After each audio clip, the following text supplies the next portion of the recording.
शिक्षा और संस्कार। तो हम लोग भोजन, शिक्षा और पहनावा पर बात करेंगे। भोजन कैसा हो जिसको पचाने में ज्यादा ताकत न लगे। जैसे चावल लोग खाते हैं, जल्दी पच जाता है, फिर भूख लग जाती है। 2-4 बार जो है मलमूत्र त्याग करने गए, फिर भूख लग गई। तो जीवन में पोहा, सूजी, मैदा, अरे राम जी फल तोड़ तोड़ के खाए, थोड़ी बहुत जो मिल जाते थे।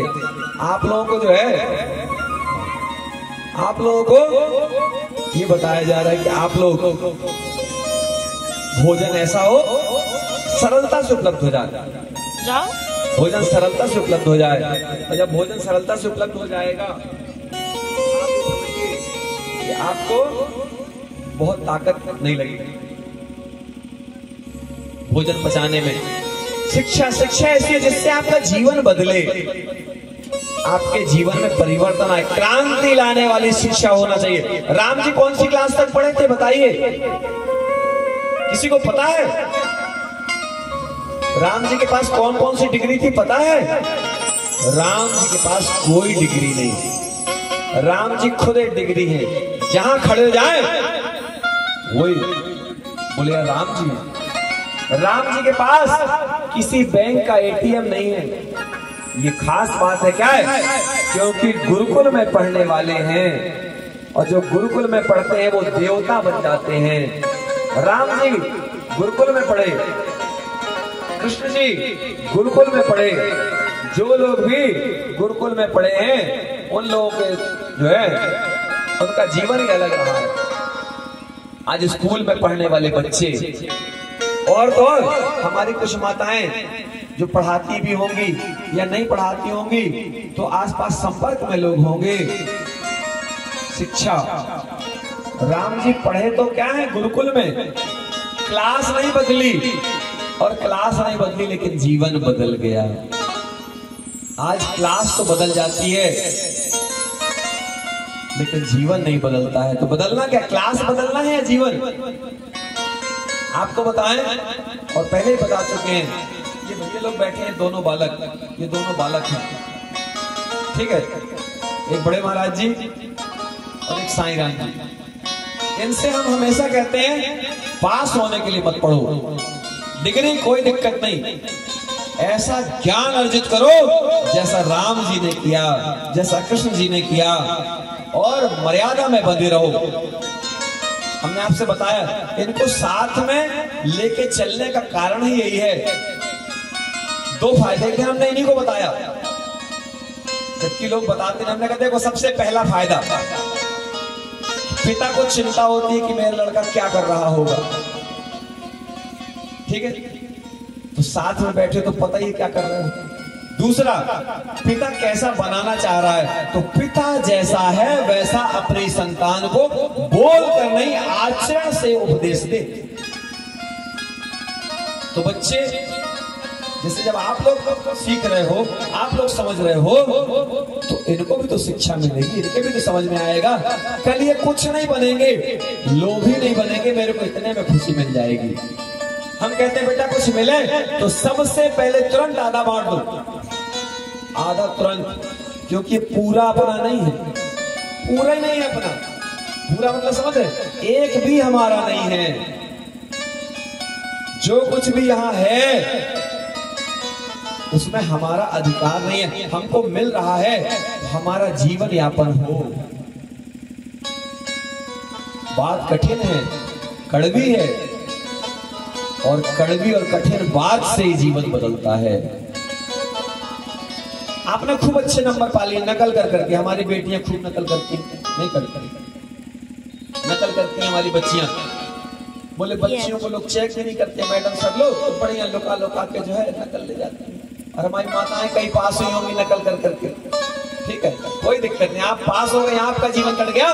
लेकिन अपने बच्चों को बताइए बेटा नकल नहीं, अकड़ लगाओ। ऐसी शिक्षा जिससे जीवन में क्रांति आए, जीवन में शांति है। परमात्मा भी जिसको आपको पाने के लिए परमात्मा तरसे, यार एक बार जाऊं देखूं तो त्यागी जी कैसी कथा सुना रहे हैं। आपको परमात्मा देखने आए और मेरे परमात्मा यहाँ पर निरंतर विराजमान रहते हैं। हमने आपको एक बात बताई थी, शायद ध्यान हो, कि मेरे पास निरंतर कैमरा लगा रहता है। ये वाला नहीं, ये तो 10-20 हजार वाला कैमरा है। एक ऐसा कैमरा लगा है जिसको मैं चाहकर अलग नहीं कर सकता हूँ। आप पर भी लगा है, आपको लगेगा नहीं, एक निश्चित समय के बाद लगेगा कि बाबा जी सही कहते थे। क्योंकि क्या होता है, जब आप 10वें मंजिल पर जाएंगे तब आपको पता चलेगा ऊंचाई क्या है। राम जी को पहले तो डर लगा होगा ना शुरू में, लेकिन उन्होंने हार नहीं मानी, झिझक नहीं मानी। जो हार नहीं मानता है, जिसके अंदर झिझक नहीं होती है, तो ऐसी शिक्षा। दूसरा 2 हो गए, भोजन अच्छा, शिक्षा अच्छी। इसके बाद में पहनावा। पहनावा ऐसा हो कि हमारे शरीर का अंग प्रत्यंग जो है ढका रहे। चेहरा, इधर बेटा, चेहरा आप दूसरों को देख सकें, आपको कोई न देख पाए, कोई दिक्कत नहीं। हम लोग अपना चेहरा दिखाने में प्रयास करते हैं, ठीक है। बहुत देखिए, आप सुंदर हैं, कोई ना कहे तो भी, ठीक है। सुंदरता बहुत अच्छी चीज नहीं है, पता आपको, बड़ी कष्टदायी होती है। और किसके लिए? जैसे कोई बहुत सुंदर है और कोई छोटा सा दाग हो गया, अब उसको चिंता होती है। मसा है, अब मसा मान लो गलत जगह में कहीं जो है, तो उसको जो है सुंदर होने के बाद भी उसको लगता है कि अरे यार ये गलत जगह में है। आप कर क्या लोगे गलत जगह में? तो आपका जो है पहनावा इतना बढ़िया होना चाहिए कि बहुत ज्यादा हम अपने आप को दिखावे में न लगाएं। अपने घर में एक और खास बात सीता जी को अनसुईया माता ने जो बताई थी कि पति चाहे थोड़ा सा मूर्ख भी हो, मिल ही गया है, पकड़ लो, संभाल लो किसी तरीके। मान लो मिल ही गया है, या पति को पत्नी मिल गई हो ऐसी जो थोड़ा जैसी चाहिए थी वैसी नहीं। क्योंकि गाने वालों ने तो कहा है कि जैसी चाहिए थी वैसे ही मिल गई हमको, जैसा रूप ख्यालों में था वैसा, जैसा मैंने सोचा था। हाँ तुम बिल्कुल वैसी हो जैसा मैंने सोचा था। राम जी को भी ऐसे ही मिल गई। ऐसा ही बोलना पड़ता मजबूरी में। आज तक एक भी सेट नहीं बना ही नहीं आज तक। कोई जो बोल रहा है वो झूठ बोल रहा है। आज तक एक भी सेट नहीं बना जो दोनों जन आपस में कहें कि बिल्कुल मेरे को तुम्हारे जैसे चाहिए थे। दूसरों से कहते हैं अच्छी है, अच्छे हम आए वो, ठीक है ना। लेकिन यही है हमारे संस्कार, ठीक है ना। राम जी ने कभी किसी से नहीं कहा कि सीता जी जो हैं परेशान कर ली हिरण के लिए, लेकिन पनिशमेंट मिलता है। एक खास बात आपको बताना चाहेंगे कि जब हिरण के लिए सीता जी ने कहा स्वामी मुझे हिरण चाहिए है, सोने का हिरण, तो स्वामी ने कहा सीते सोने का मृग नहीं होता है, कोई मायावी है, मायावी हिरण है। बोले आप तो ऐसे कह देते हो, हमको चाहिए, हम नहीं जानते। राम जी ने कहा अब कुछ अनहोनी घटने वाली है।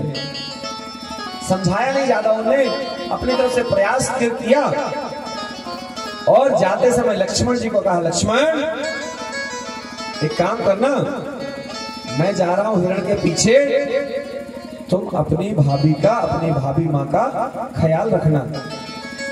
और हमने एक बात और आपको बताई थी कि भाभी को माँ ही मानना, भाभी माँ ही स्वीकार करना। अभी होली आ रही है, भाभियों के साथ लोग बड़े भद्दे मजाक करते हैं, नहीं, भाभियों को बहुत अच्छे सम्मान दीजिए। भाभी आपकी माँ है, ये संस्कार की शाला है। आप यहाँ से